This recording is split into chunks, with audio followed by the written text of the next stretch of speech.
Hey, everybody. Welcome back to the LaFrance Paradigm. I'm your host, Robert LaFrance, and I'm here today with military Mike Foster, a veteran brother, real estate entrepreneur, and fellow veteran inspirer, motivator, trying to empower people with the skills necessary to take control of their lives and design a life on your terms and values. Okay, whether you decide to stay in the military, make it a full career, or make it a chapter of your life, you know, get out early, transition out into the workforce, or start your own business. And this is what we're here to talk about. And I'm really excited to have Mike on here. Mike, how are you doing today? Doing great, man. Thanks so much for having me. I really appreciate Man, it. thank you for being on my show, man. Like we met a few years ago in a real estate investing networking event or through an associate at the event down in Norfolk, right? What was it Yeah. was it an ADPI event or what was that? Yeah, it was like an ADPI mixer, right? Or meetup of some sorts. I think that was one of the first ones that we ever had. So it was really, really cool. And to see everyone come in from the community and other real estate investors in the military, just kind of sharing knowledge. It was great. Yeah, man, that was a good time. And for those who don't know what ADPI is, that's active duty passive income, huge military veteran focused real estate investing uh, education platform where essentially through networking, through sharing of experiences, learning and leveraging the VA resources and being in the military life, how can we house hack or take advantage of the resources that we have as military personnel and veterans and build a life to financial freedom and wealth and abundance while we do our time relocating. And that's something that Mike and a few of the other, original 12, what was it, like original 4 or 5 people? I Actually, always want to say like dirty dozen. yeah, no, it actually was originally five, right? So Five. it was, yeah, it was five, and then we've expanded to probably about 10 or 12. It's Nice, man. yeah, it was That's cool. awesome. How Hmm. long has ADPI like been around and across like the country? You guys have made massive waves. We have, and it's been a really interesting journey. So we started back in August of 2017.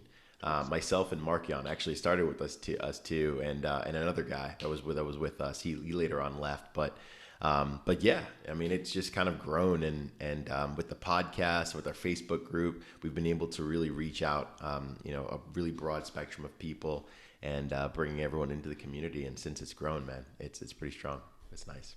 It really is, man. And so before I just take control of the show and just start letting the caffeine kick in, why don't you go ahead and give us, an introduction of yourself and what you're currently working on in your terms today versus through my lens.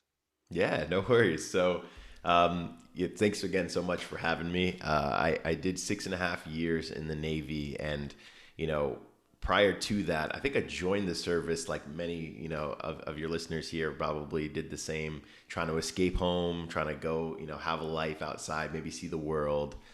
For me, it was definitely more of trying to have a little more control of my destiny. I felt like, living a partly sheltered life, but also living in the city and experiencing a lot of stuff that I knew I didn't want to be a part of. I wanted to kind of escape, and I wanted to have that control of my life. And when it was funny because I went into the military thinking I would get that, and then no, of course you don't have any control of your life at all, right? Someone clearly didn't advise me what the heck I was getting into before I joined, but it is what it is, man. Yeah. I had some fun, and I learned a lot. I learned a whole hell of a lot about myself, about dealing with other people, about management, about leadership. And when it came time to transition, I really knew that I wanted to become an entrepreneur. I did not want to, work for somebody. I wanted to really have that full control of my destiny, sink or swim, right? Like just figure it the f out. And that's what it's been literally since I've been out, man. I mean, with ADPI, and trying to figure out how do we, build outreach to a global community, because we really are global, right? I mean, we are all over the world. How do we educate people and inspire them? How do I, take my message of just, full-fledged entrepreneurship and go out there and actually communicate with other veterans and show them how to translate their talents and their skills to something that's more entrepreneurial and less, drinking someone else's Kool-Aid. I'm a firm believer of just, taking that tenacity, that discipline that we have, that we've cultivated over our time in the service, and expanding on it. So now, I'm a realtor, a real estate agent. I took my real estate investing experience of about 5 years, and now I'm selling homes and helping, more veterans earn that piece of the American dream they fight hard to defend. I'm a coach, I'm a mentor. I teach other people how to whether it's either investing or whether it's, building high income skills, right? In sales and marketing and coaching and consulting, like, taking some of those passions and talents that they have and, converting them into skills that'll actually pay them multiple 6, 7, and 8-figure incomes in today's economy. And I love it. I give back. I'm a nonprofit. I'm a member of a nonprofit organization called Savvy, the Strategic Alliance for Veteran Integration, and that helps veterans, transition, whether it's into employment, education, or entrepreneurship, right? So I do a little bit of it all, man. And of course, I'm an entrepreneur myself, so I'm like starting a few different businesses. I've got one that I'm launching right now. It's like a Turo management company out here in Hawaii, and it's blowing up. So yeah, it's pretty cool. But It looks like it, man. I saw the Turo post you put on your story, and that party van, the party bus. oh yeah, the shuttle bus, yeah. That's it, man. Absolutely. People are getting ticketed left and right, doing Turo drop-offs and pickups at the airport, and so it's becoming a nightmare. And so I was like, well, F it then. I'm just gonna get a bus, and Yeah, I'll have people's guests come with us to the property where we're doing turnovers over there. So it's too simple. that's awesome, man. So Turo is like another like rideshare option. Yeah, so Turo, if you've never heard of it, it's kind of like the Airbnb for cars. So you Oh, okay, can, no, I have heard of that. I have heard of that. yeah, Yeah, there I've you done that go. with my truck. It's actually a pretty decent gig. So you let people like rent or borrow your shuttle. Right. Oh, no, no, no, no, Wow. no, no, no, no, no. So the shuttle is actually for our management service. So we manage other people's cars. If you are maybe you have like 5 or 6 or 10 different cars, right? And you're having a hard time keeping up on the pickups and drop offs. Well, my team will take care of that for you. We take your car, we put it on our lot, we maintain it, we keep it fueled up, we keep it clean for you. We communicate with your guests as soon as they arrive, and we take care of all the communications with them until they leave. So, you can focus on just booking and making, passive, a little more passive income, right, through Yeah, Turo, and we take care of the boots on ground for you. But yeah. that's awesome, man. That's awesome. Mhm. One moment, I'm gonna secure my dogs to make sure that we have the best audio quality. So I'm gonna close my Sounds good. windows, secure my dogs. Give me like 10 seconds. No worries. All right, Secure thank you my for your child here in a patience. second. Yeah, no worries. I was like, I was like, is that outside? Is that outside? And then like my dogs joined the party. Right. I was It's like, all okay, good, cool. man. The joys from working from home, right? That's it. I love it. I used Yeah. to get super like, this is my moment. I'm on a podcast, dogs, children. But I love being on a Zoom call and having my baby girl run up, daddy. You know what I mean? Like, Right. this is That's what it's all it. about. 100%, man. 100%. Absolutely true and real authentic. That's it. But yeah, That's man, all awesome, good. bro. So good for you, man. You're making a lot of moves. 6.5 years. I did 7 and got out. I go into what you're talking about being an entrepreneur. I went from, being young man in the Navy and like, I understood being like leveraging a business. I understood investing, but not to the scale that we do now today. And so as I like grew in my military experience, became different, leadership skills and the transferable skills that I use today, and help other people identify and leverage. I was like, what is an entrepreneur really? That's just someone who's resourceful and leverages systems.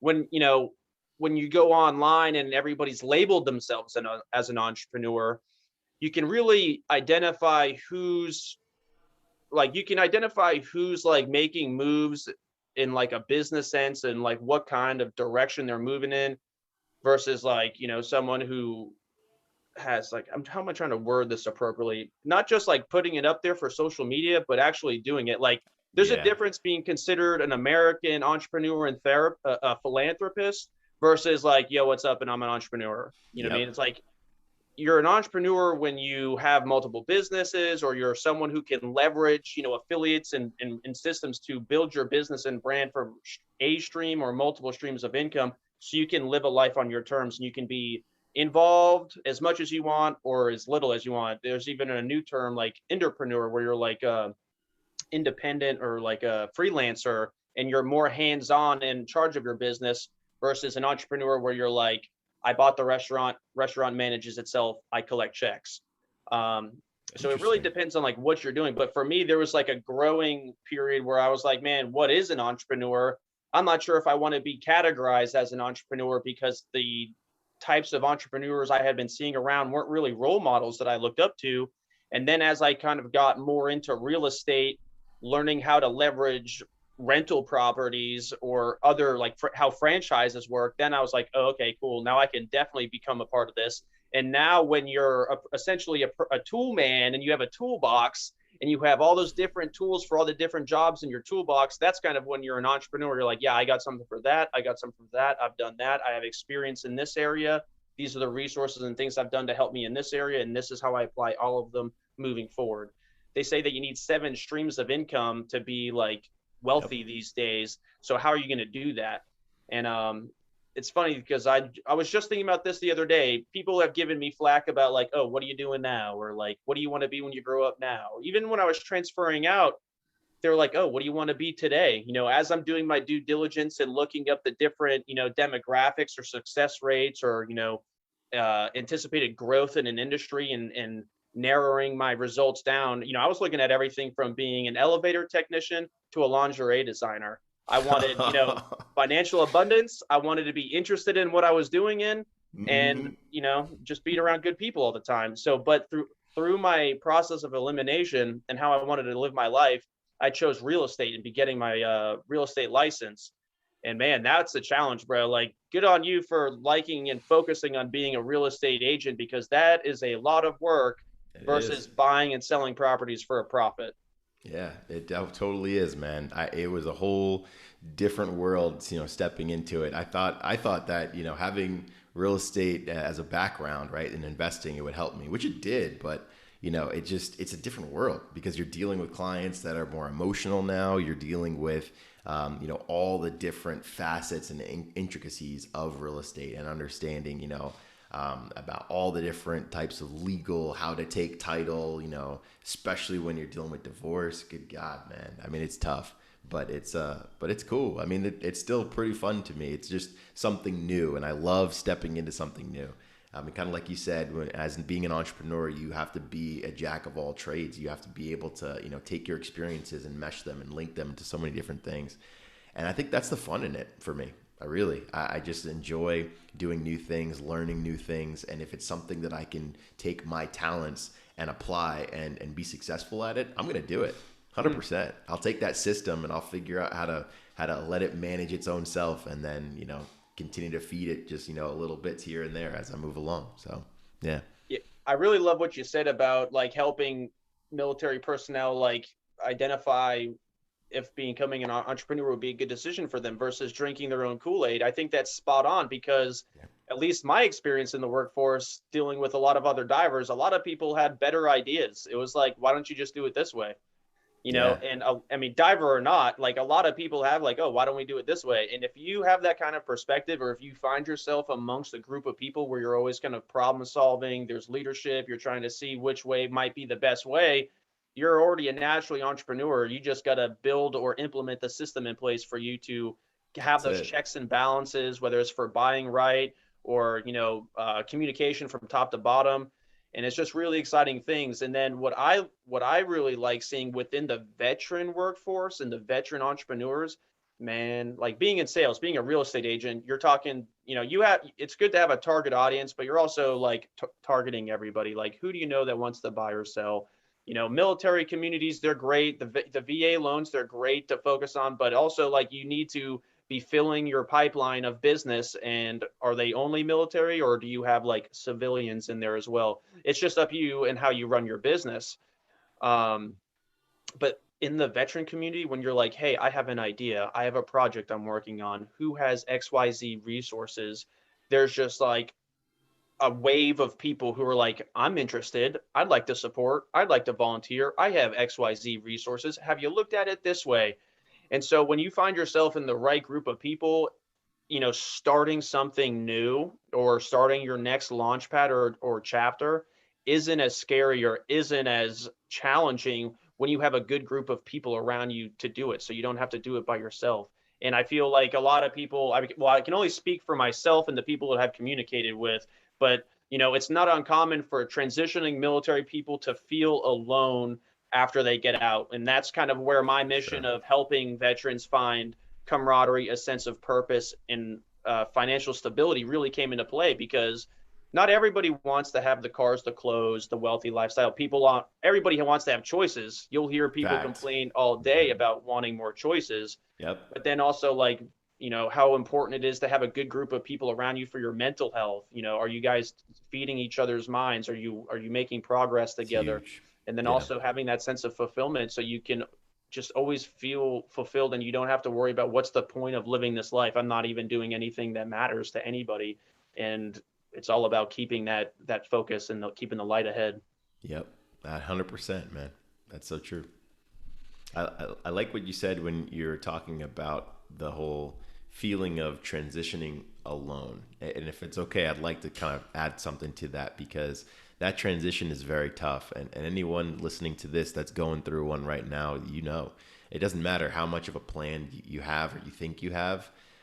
There's always a bit of this identity crisis that you kind of go through taking off the uniform, right? Because we're going from having everything taken care of for us to now, now you got to figure it out on your own. And there are, there's some level of independence that you need to have in the military in order to be successful, right? But even still, you're stepping into this, place of insecurity because everyone is always telling you that, all right, going the career is the best route. Taking the pension, right, is the best route. And now you step out of this, even if you right, even if you even if you've taken the pension, cool. But now what are you gonna do, right? I mean, Uncle Sam, can only take care of you, but so much. All they can do is give you money. It's those choices, right? It's those choices that you were talking about, Rob, that defines who you are. And now you're finally in a position where the choices that you make will drastically alter everything in your future, right? So now what do you do? What do you What do want you to do? do? Pop quiz, Yeah, hot shot. right. Exactly. Like, so it was that for me in my transition that was tough because I mean I love entrepreneurism, like I said, right? But I get shiny object syndrome like a motherfucker. Like it is terrible, man. So I got to decide now. Am I going to spend time going down this route? Where is this going to lead me? Is this something that's actually going to be beneficial for me? Is it going to pay out in the long run? Am I going to do this for however much time and then realize it goes nowhere? And now where am I at? Am I in a little more debt? Am I taking my wife down or my family right down this rabbit hole with me? Like everything is just it starts weighing on you, man, and it's pressure. It's crazy amounts of pressure, but you don't have to actually be alone. This is the point I'm trying to make because while you feel alone, you're not actually alone. There are other veterans that are going through this exact same thing, and if you just reach out, if you communicate, if you try to find a community of like-minded people to stick together with, you will be fine. It'll still be rough, but just like everything, it'll come with waves, and you'll have those moments when you're up, and everybody's up in the community, and everyone's you feel that sense of belonging again. That's the thing. So don't go through this alone. If you go through it alone, bad things will happen. You know what I'm talking about. All Yeah, right. man. So The ego. I yeah, mean, we have such an ego with the military background, because like it's all about adapting, overcoming, getting it done, serving your mission. And right. it doesn't matter if you're a yeoman or a shopkeeper or like, the special forces community. You have your role within the team, in the bigger team, and then you have a role as an individual person or a service member. And so one of the biggest things that I see in both Navy Facebook groups, transitioning groups, entrepreneur business, all these different groups. you got people who are scared to ask a question for like fear of judgment, or whatever reason people are scared to do something. But between feeling alone and choosing to be alone and reaching out there, and your perspectives, you might have limited beliefs.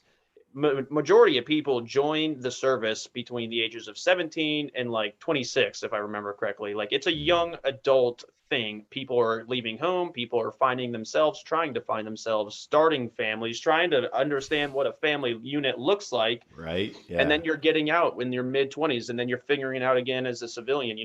I only met a handful of people who joined the service at like 32 or older, and like were like had lived life experiences and chose the military service for to help them as an older aspect. Most of my peers were very younger or had been in the service before I had gone in. I never, Right. even in my boot camp, I think there's just a couple people who were over 30.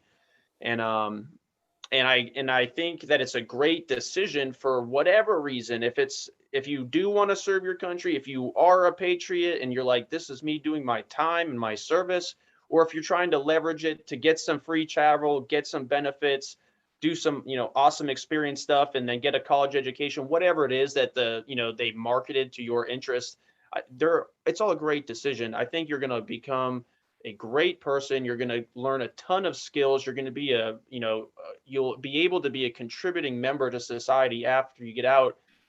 That is, if you don't let the ego or your demons or the feeling of alone separate you from people, or let other people make you feel like you have to be separated. Like, I got bullied and 100%. hazed during my transition as I'm trying to turn a new leaf on safety, make sure my team are doing the good things. We lost a couple people within my last year and a half of my separation from like lack of training and like enabling, essentially. Everybody just standing around and not piping up when they should. So I was like, I know Dude. this is the hat I've been wearing for the last 4 or 5 years, but I'm getting out and I'm going to start like making sure that you're putting pineapples on the Connex boxes. I'm going to make sure that you understand what it is that you're doing before you get out. And people used to give me a hard time, like, man, aren't you getting out? Why do you even care?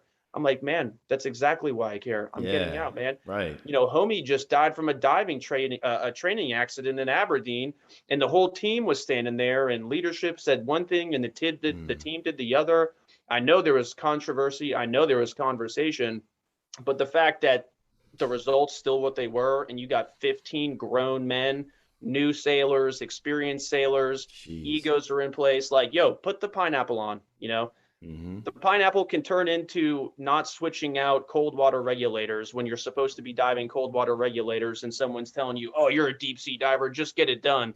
And then you got their wife coming up say, hey, I don't think my husband's life was a pass or fail grade. I don't think it was worth that. You know what I mean? Damn. So Yeah. it all starts with the little things. And as far as feeling alone and transitioning out, whether you retire or do your time, it's about knowing, hey, I'm not in this alone. Who can I ask for help? Okay, I've heard some scary stories about the VA. Maybe I'll try it anyway. Maybe I'll ask some other people. Maybe I'll do a Google search. Right now, the way that I just discovered, I just discovered that there's 200,000 people separating from the military annually, like the majority of them being the Army or something like that. And then there's over 600,000 organizations or resources for veterans, and not all of them are even on the federal or the national registry. So it's Yeah. like, Right. so I heard that just recently, and I've been out since 2015, and I'm like, wow, that's a lot of people and that's a lot of resources, and I only saw this much. I got Right. taps, my transitioning, I made a business plan, and then the rest of it was resourceful. It's becoming Yeah. resourceful and adapting and overcoming and caring about your career more than anybody else. That Right. was the biggest thing that they told me, is like, hey man, nobody cares about your career more than you do. Show That's the up. truth. That is the damn truth there. And you know what's funny is that, I'm glad you heard it, because a lot of people don't.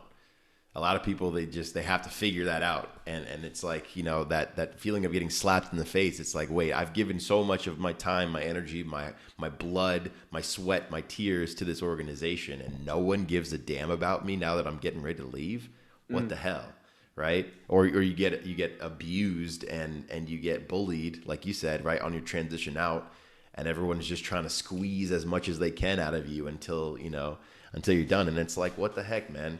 But yeah, I don't know about you, man, but my TAPS class, that was garbage. That TAPS class was absolute garbage. That was a 1 week that I wasted the majority of my time. And it's not even like the I can't even blame the facilitator because they were trying, they were trying to get everyone to understand these different things, but it's just the training there is just lackluster. Everything was outdated. They were teaching us resume stuff that it wasn't even helpful. Hmm. Really wasn't. Like, I mean, I had even put together a resume just like they were teaching, and I went and I submitted it to a couple places on LinkedIn just to see, right?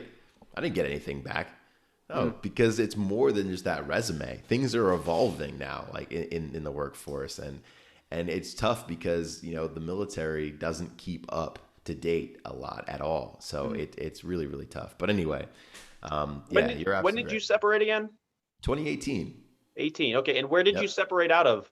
out of Norfolk, Virginia. I was a Oh, part okay. of Yeah, man, that's River interesting. Run. Yep. Yeah, mine would I did taps on the Norfolk Naval Base in Hmm. 2015, and like I heard I knew that I expected a lot of negativity because a lot of people have the same experience that you shared, and then some of the I'd say 50% of the group didn't really take it seriously, probably because of the what they heard, and then also Hmm. like a lot of them were like, oh, I'm just gonna go back home, like stay with my mom or get a job or something. Yeah. And Right. so it's like, Yeah. okay, cool. Go So back to like school. I really had to squeeze what I wanted out of it. Like I had to really give it my full attention. And if I had just coasted, I probably would have had the same experience. But I left with like three different business plans. They're like, okay, if you want to go to school, do this option. If you want to do this, do this. And I was like, I'm doing all these because I don't know exactly what I'm going to do, but I'm going to be Right. prepared for all of them. And then Good for you, so man. I just hustled and I did Yeah. it. And one of the things that I saw really valuable was the networking. Hmm. I connected with a That's couple. true. I did I great That excuse was me. I good. did great networking in the group, and Hmm. then I went up for like the skills aspect. They were like, okay, Robert's a Navy diver. What skills go into being a Navy diver? And then I would write them all down. So there was like safety, leadership, communication, and all different words and variations of what other people who weren't me, who weren't a diver, considered skills that go into that. And I was like, oh, wow, I didn't even expect some of them. So I think that exercise, whether or not you have done it or you will do it in your TAPS class, take it now and maybe ask some people around you that you respect. Be like, hey, what are some skills or attributes or characteristics of a person that has been doing what I've been doing, and then you can leverage them and put those in your resume. But yeah, those were the two biggest experiences that I learned was building my business plan, the networking, and then learning the skills and getting a perspective that I've been able to leverage and model everything from marketing, resumes, anything that I've needed to kind of talk about myself. I've gone back to that yellow piece of paper, that yellow packet that I used and like made it digital. And now I just copy and paste and move it around. And yeah, you just can only do with the best you can with what 100%. you got. 100%, man. That is so true. You can only do the best with what you can with what you've got. And making that next right decision, right? Everyone thinks that, success is linear. It's definitely not. Not at all. I mean, I truly think that success comes in waves and zigzags and all the different, maybe you may even go back this way. That graph is all crazy, but you have to make the best decision with the information that you have, right? And just keep trying, keep getting up, just keep getting up. And I don't want to make it sound easy because it's not, but it is that easy. You just have Mhm. to decide to keep getting up, to keep pushing, to keep figuring it out. Doesn't matter what it is you want to do. And by doing that, you're really instilling new patterns and programs in your mentality, in your mindset, your philosophy, and how you operate.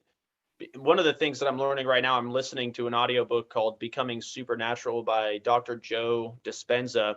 And it's especially in the military or today, if it's like, oh, if you want in real estate, for example, they say call 100 people to get one closing.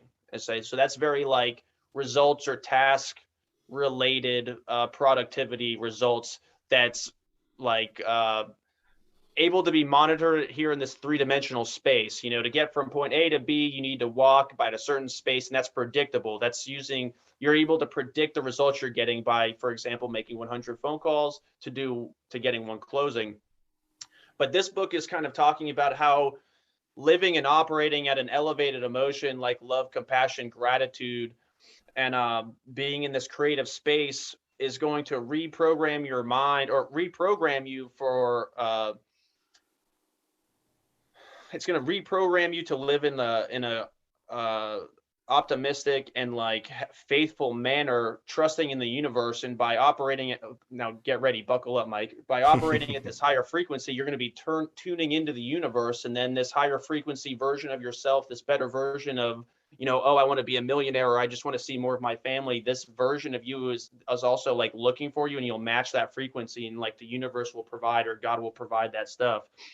But how most people operate is like, oh, I do want to do this, but I got burned here before, so I'm not going to try that. You're living in like a you're living in a constant memory of a past trauma, and then you're trying to predict the future based on this like negative or previously programmed experience pattern that you're living in. And now that I don't know if you see that about yourself or other people. Maybe now that I've said that either to you or our listeners, you'll be able to see that. But think about how you approach moving forward. As an entrepreneur, you have to look past your mistakes, build upon them, and then keep growing and be optimistic, knowing that you're going to be successful, knowing that you're dedicated, and you know that you doing the work is going to bring the results in. You're committed, and you know that you're not going to fail. Whereas some people are like, listen, I've tried 5 times, I'm not going to try anymore. I'm just going to settle. I'm going to live in this kind of environment under these circumstances with these resources, and this is my life. And then people stay in like really long, unhealthy marriages because they've been treated a certain kind of way, and they view themselves or their self-worth to a certain point, and then all these things kind of relate to each other. So if you're into mystical experiences or tapping into the universe, and that is an awesome book that I highly recommend. It's really cool. I mean, if you listen to Sadhguru, or if you're any yogi or any personal development, I think this goes right in the line with the personal development area of kind of tapping into your true potential, living a life that you actually feel fulfilled and happy and creative and like excited to wake up every single day by doing the work that you're doing, getting married to the process and not the results.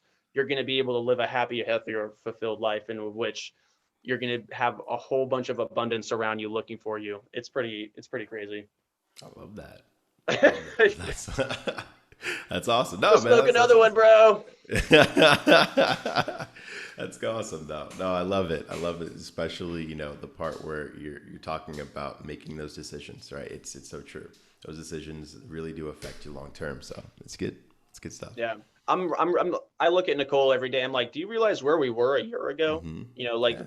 we're here, we got a lake house. It's not on the lake. It's really awesome. But we got here, Lake Hayward, East Adam, Connecticut. A year ago, we were living in an Airbnb for 5 months, waiting to close on our house in the middle of COVID. COVID hit, changed the lending requirements, changed all Yep. kinds of things, totally out of our control. We didn't even end up buying the house that we were under contract for 5 months. We were Wow. supposed to close on January 7th. COVID hit around the same time, right around Mm. Christmas, changed lending requirements. We were like pushing, extending. We did it for 5 months. And Dang. then we were like, listen, I'm sorry, we're not even going to be able to meet this requirement anymore. We're going to have to back out. And next thing you know, there's a house right here by a farm that we were doing some work with, and right here on the lake, beautiful year-round property, man. It like 70% of the lake residents don't live here year-round because they're seasonal cottages. So this place turns into like Dirty Dancing during the summer, food trucks, bands, people out in the sun all day, all summer. Wow. And then that's like, yeah, it's a summer. It's between Labor Day and Memorial Day, and that's like the season. And then people move out, and then it's a ghost town here, and then we live here. It's awesome. And I'm Wow. 7 minutes Okay. from town. There's yoga, groceries, and then I got a state park 7 miles, 7 minutes away, and that's all night sky, forestry, trails. I never thought, coming from Virginia Beach, I never thought I could get someplace that was so remote, but also have like hot yoga within within driving distance. That is awesome though. That's so cool. And it just goes to show you, man, there are so many gems like that just sitting around our country, man. And it's cool how real estate opens your mind, and opens the possibility of finding these places. So yeah, good Man, for I'm you, really dude. excited about real estate. Like I've been I've been able to dip my toe in and out of real estate these last couple of years based off like all these life stages that I've been hitting.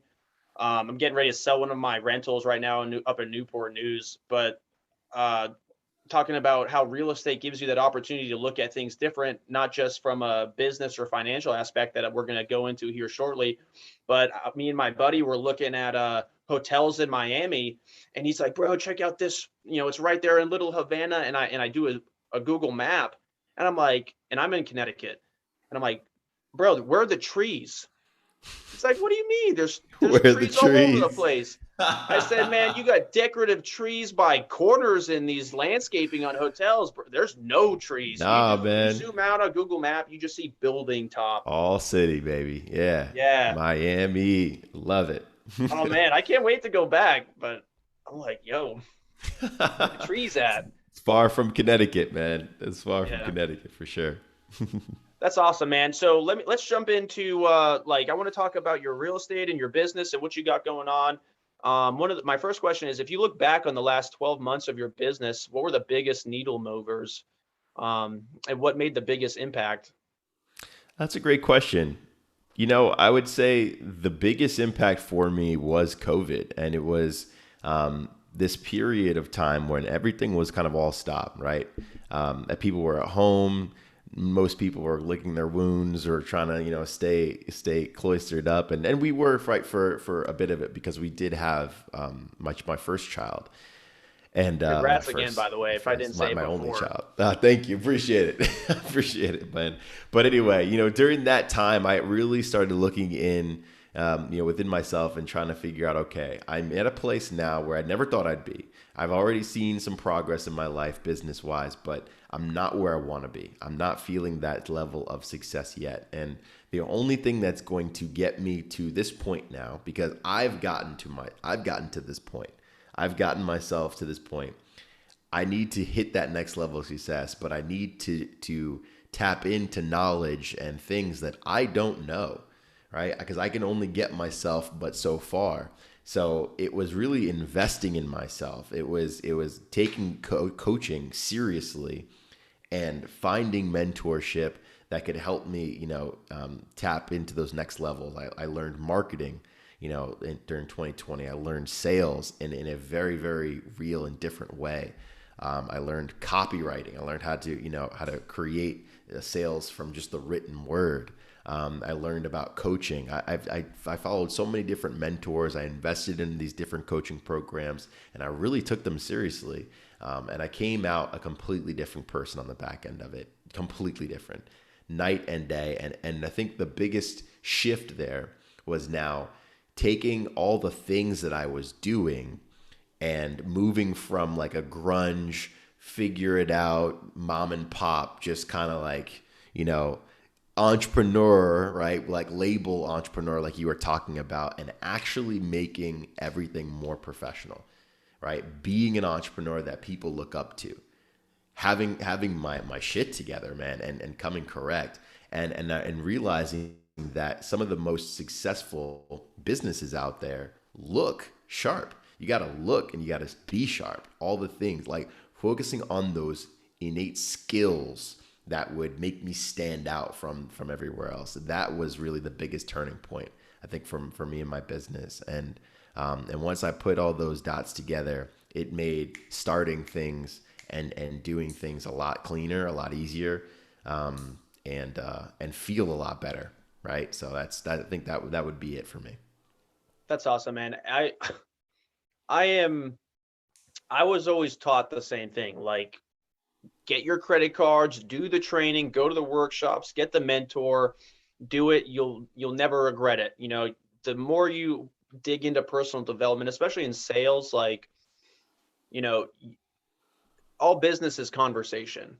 So are you able to have good conversation with the right people in the right way? And so what do you have to do that? Some people have to learn how to communicate. Some people learn marketing and copywriting and hook story squeeze, or hook story call to action. But you know what I mean? Like Yeah.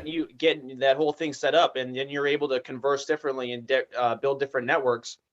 I've spent some serious coin over the last couple of years on training and programs and mentorship. And I looked at Nicole just a couple of weeks ago when I bought into my next boot camp. I looked at Nicole. I said, "Hey, I as my partner, I need to talk to you about this. Like, I understand that this is training and we're bettering ourselves and we're leveraging and we're using this in our businesses, but like, am I like addicted to training? Like, I'm not trying to put my family out by taking on more training.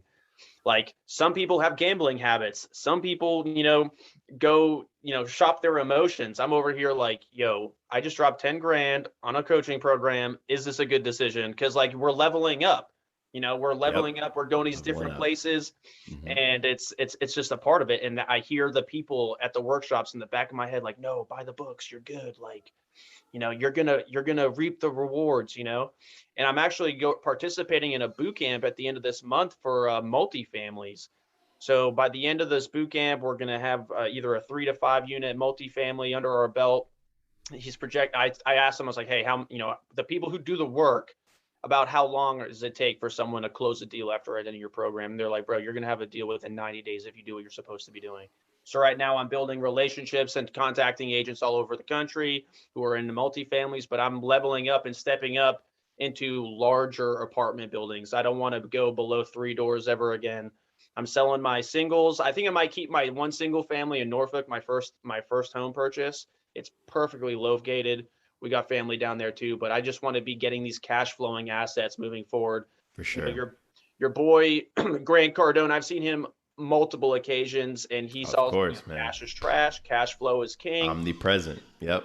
Hmm. And now that I'm at this point where I'm able to give my real estate business the attention that it deserves and the results that I'm looking for, large scale multifamily is the only way for me moving forward, because it's the same practice as like creative financing in the single family home, except you can do a lot more with the rent roll that you're getting in versus, $200 and tenants and managing yourself and stuff like that. I don't want to manage any more property myself. I don't want Nope, I just want to be collecting checks. I want I to be the love it. landlord. That's it. That's it. Collecting them checks, baby. That's it. No, that's you're absolutely right, and it's interesting because that right there just shows too a limiting mentality, and I think a lot of people they get preached this slow crawl walk run thing, right? Like crawl walk run means you have to go baby steps for a while. You have to start with single family. You have to start with buying your own house. Like, no, you don't. You can rent. I know more millionaires that rent, than I know that ever own their own home. And it is what it is. It's just a mentality shift, man. You can go right into the multifamily. There will be a slow crawl, walk, run process in anything you do in life, but you define what that crawl, walk, run looks like. You don't have to, listen to all these other people that are saying, "Oh yeah, you got to own your own home first. You got to find out what it's like to be a homeowner before you can go in and own some rental properties."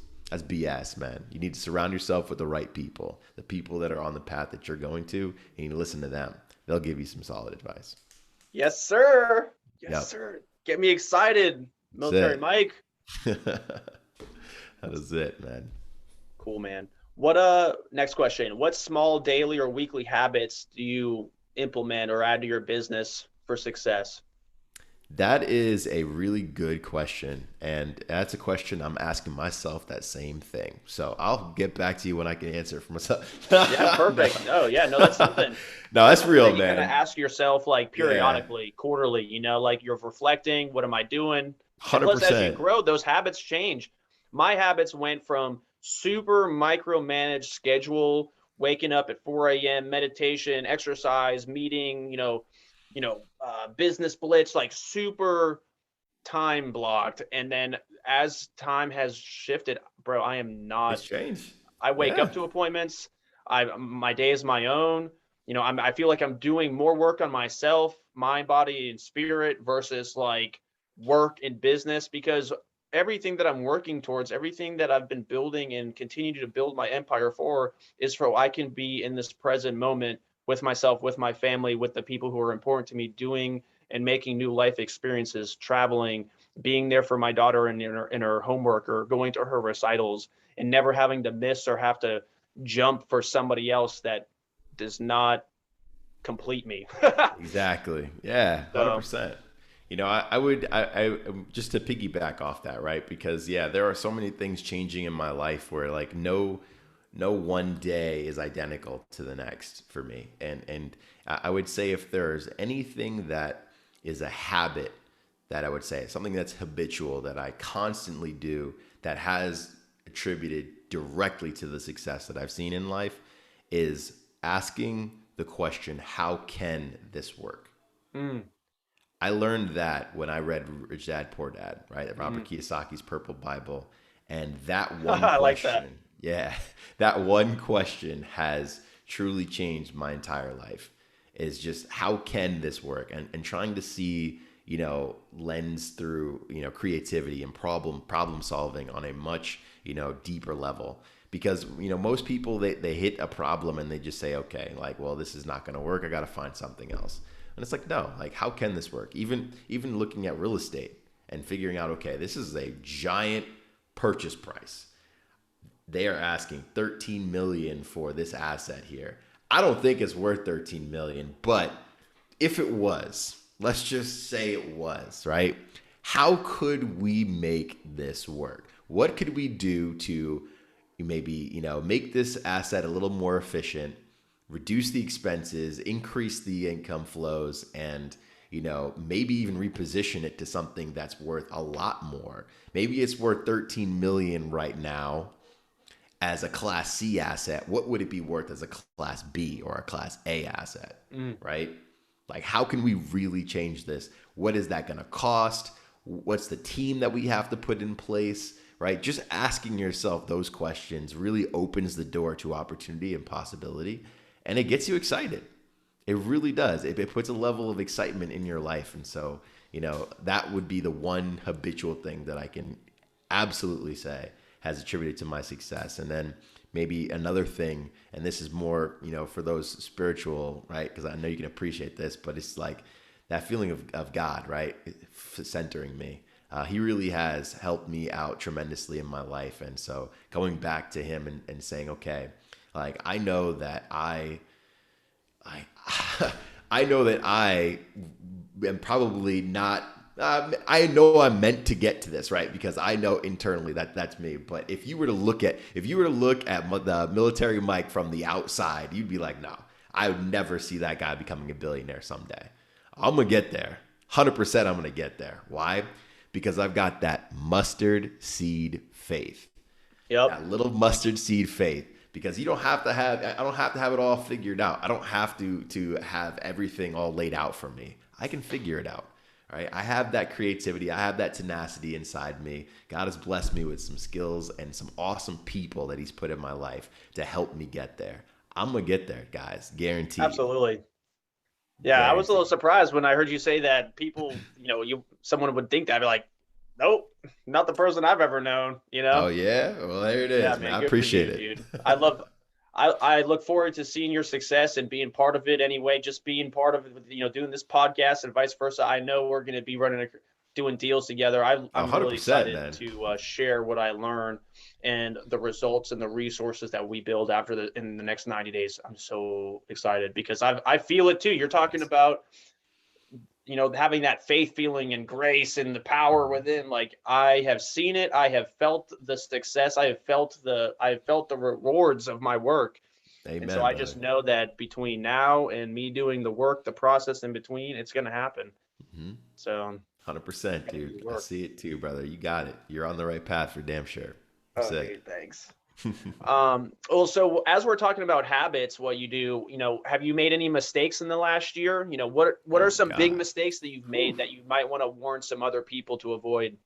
that happening Jeez, to yeah, them. yes, absolutely. I'll talk about one mistake. I've made plenty of mistakes, guys. I think maybe that's another habitual thing, right, that I've done that is attributed to success is making mistakes and learning from them. All right. So make sure you learn from your mistakes, guys. It's not a mistake if you don't learn from it. But yeah, so the one that I would absolutely love to warn everyone away from is being over leveraged. Okay. You Mm. can actually be over leveraged. And it's tough when you're that go getter, that figure outer, that entrepreneur that I can do everything as long as if I have all the tools in the tool belt, right? Being over leveraged, at least cash wise, right, is definitely a tough position to be in. I made a big mistake, along my journey in real estate and leveraging credit a little too much and throwing all my eggs and credit wise, right, into a basket and not being able to get out as quickly as I thought I would. And so that hurt my credit score. That it has hurt my credit score tremendously. And even now it's trying to build it back up so I can build up these cash flow streams to pay off a lot of that debt. But hey, it is what it is, right? It's just one of those things in the journey that you figure out. So you need to be able to understand the difference between, leveraging too much and leveraging just enough, right? A wise mentor of mine told me that you want to have about 30% of your net worth in liquidity at all times. Hmm. And that, that range can shift or depending on your comfortability, but you don't want to fall under that 30% because in the event of a tightening, in the event of a contraction, right, you're going to need that cash to survive. And you're not always going to be able to be successful in business. Every business has its ups and downs. There's cycles in Yes. Say everything. that again for the people in the back. That's it, right? Everything has its cycles, okay? And in order for you to be successful in the cycle, you want to have a lot of cash on hand. And it's not even just to survive, guys. Like that's not what I'm talking about here. I'm reading a book right now. It's called What It Takes. It's by the CEO of Blackstone. His name is Steve Schwarzman. I can't even pronounce his last name. Forgive me, Steve. I apologize. But awesome guy. It's an incredible book. And in the book, he talks about all the different ups and downs that he's had in his path as an entrepreneur, but also how to analyze markets and how to see down cycles and how to win, how to survive in those. I mean, being able to be liquid, truly liquid in a recession, not so you can survive, but so you can capitalize when everyone else is retracting and they're pulling away and they're getting scared and they're not investing because the market's down. You can go in like a shark, man. You can grab the best deals. You can repurpose them out. And then when things start coming out, now you start making more money, right? So being able to have that balance More in money. network and liquidity, right? Yeah, you know what I mean? Hey, more options, more whatever, whatever it is, right? But Yeah, I like that the way was you my said that. mistake. And it It was, reminded me of Bruce Lee when he's like, "Oh, be like water, like you pour water in the cup, it becomes the cup, it becomes the teapot. Water can hmm flow or it can crash. That's Be like true. water, my friend." That's true. And That's it. yeah, both Yeah. personally and financially, I think that makes a lot of sense. Yeah. I like So that. so definitely be careful of being over leveraged. And there's one benefit from being over leveraged is that it gets again, it's how can you make this work, right? It'll flex your creativity muscle. But when you have that balance and that good liquidity, you can capitalize on a lot of really awesome deals that come your way. So Yeah, man, and it yes. goes back to something I've heard you say countless times, and it's like buy right. Like I that pops up in my head all the time, even when I'm not buying something. It's just like, do it right. Is hmm this right? And then obviously people like us, we're risk takers, we're investing, we're, mitigating and we're making decisions. And at that moment, it could be totally worth it. Like, oh, I'm not over leveraged. I'm good. I'm in control. I'm in control, you I'm in know? control, right? I'm in control. Yeah, yeah. Oh shit. Okay, Yeah, well. man. So like with that, just it's applicable across the board. I'm in control. I was just talking to my neighbor today about the book, The 4 Hour Work Week, and I mean, imagine working 4 hours a week. It's a lot of people are doing it, but like for those who aren't doing it or want to learn the concept, it's about leveraging or building a system where you really only have to operate or work 4 hours a week and the rest of your time is dedicated to what's important to you. And some people work a ton of Hmm. hours a week to earn $30,000 a year. And some people work less than 4 hours to earn billions, do you know? So it's like, Yeah, if true. people who are less intelligent than us are making more money than us, who is less intelligent than the other, and what do we need to be doing to have these options in the life that we want? Because we don't want to be living anything less than we want, right? So, So true. So true, brother. so if you ran into your teenage self, would you say the same thing? Oh, 100%. Cool. 100%. I would definitely would. If I ran into my teenage self, I'd say a lot of things. Trust me.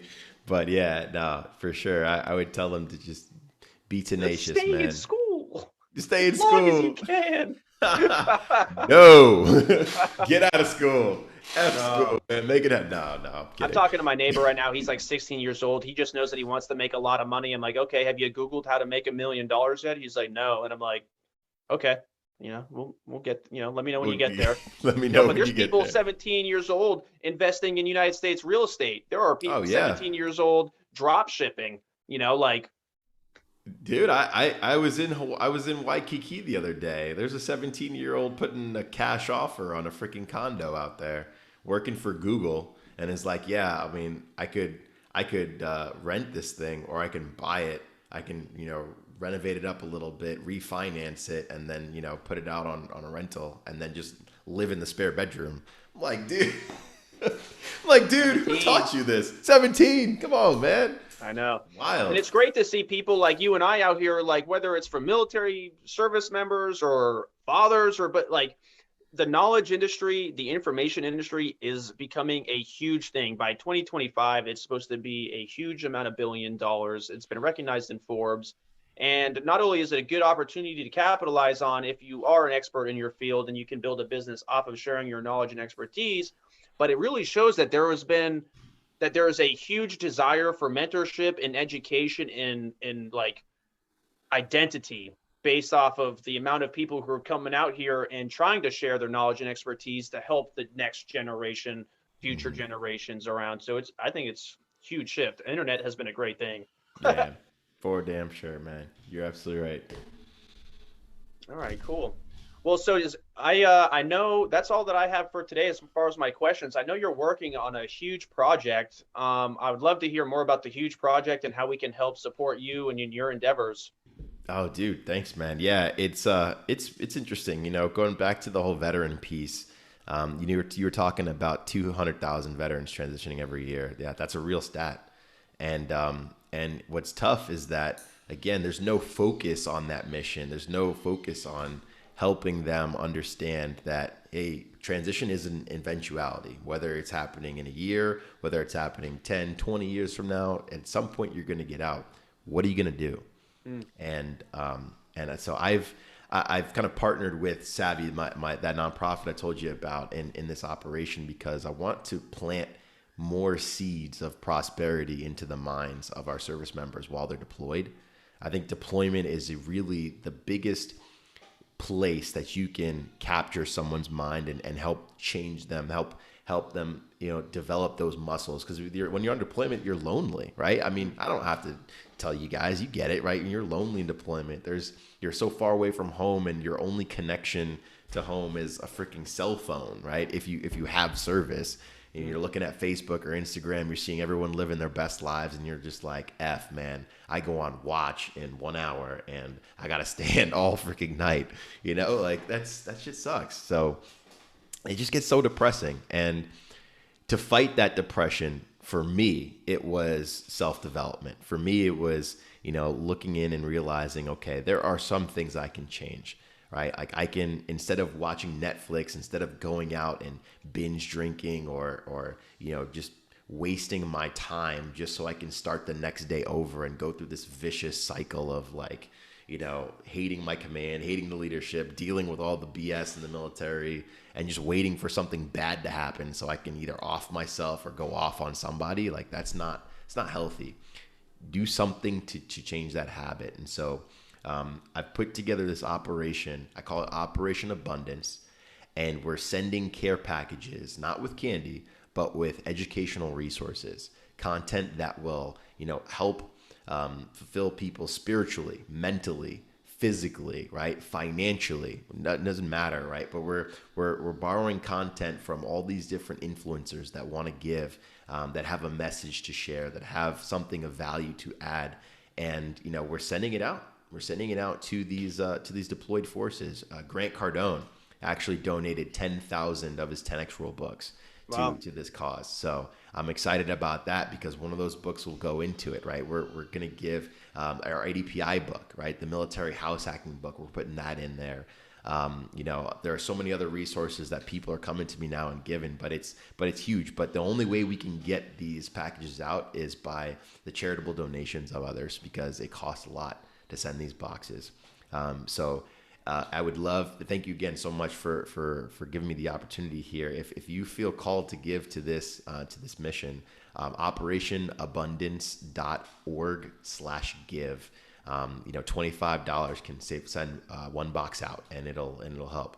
And again, these are educational resources, both physical and digital. So no matter where you're at in the world, you'll have something that you can use. And inside, what we're doing too is something special. It's like a pamphlet card that has a bunch of questions that someone, whether it's an officer, whether it's an NCO, whether it's someone who feels motivated by what's going on here, can lead group discussions. So now, like, people can talk about the things they're learning.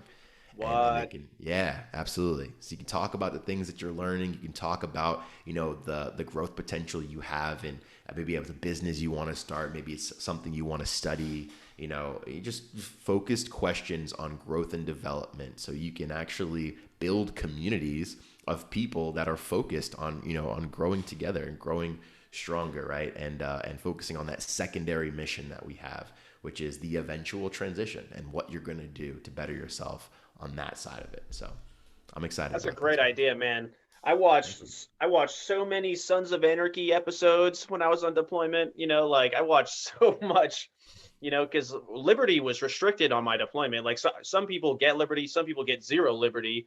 Right. My liberty was restricted. So what can you do? And I think you essentially feeding the soul, the mind, for that eventual transition. Not to mention, you're like planting seeds for masterminds. You're like giving them the opportunity to start their own team mastermind that isn't a Tuesday training event at 11 o'clock that everybody's not ready Right. to go to. So Exactly. it's like having them kind of work within themselves as a team and as a unit, talking about their hopes, getting inspired to take action for, either today while they're in or tomorrow when they're out.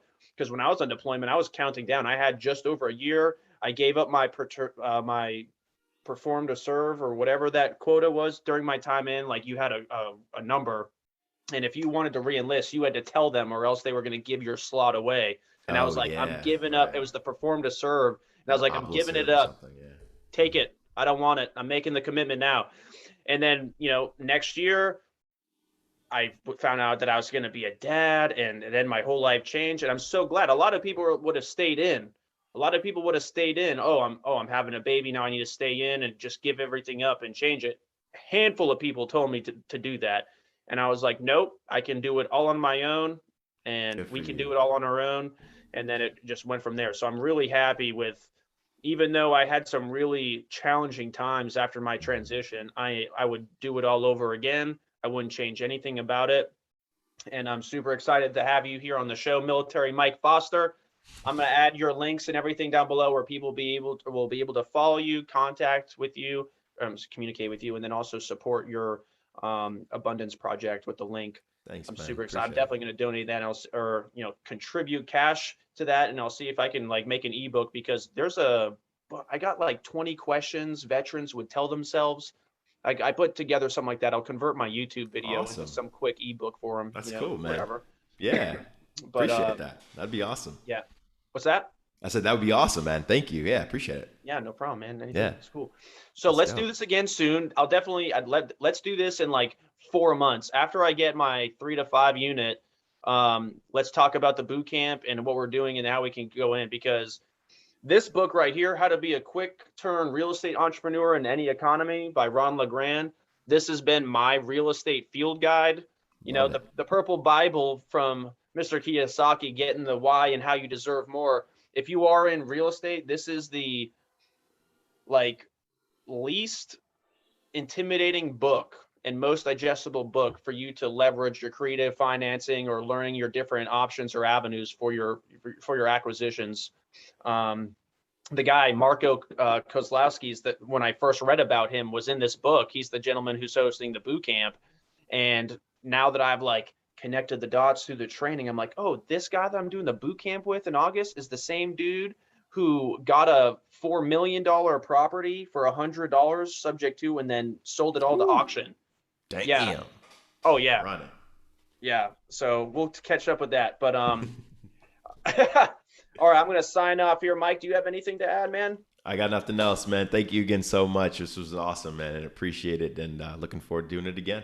Oh, dude. Yeah. Thank you for coming on here, and thank you for your continued friendship and just networking over these years, man. Because it's just a great experience to have people working on the same things, different lanes, but same projects, and really know that you're not alone out there and other people, and 100%. that there's a demand and you're all doing it to work together. So 100%. 100%.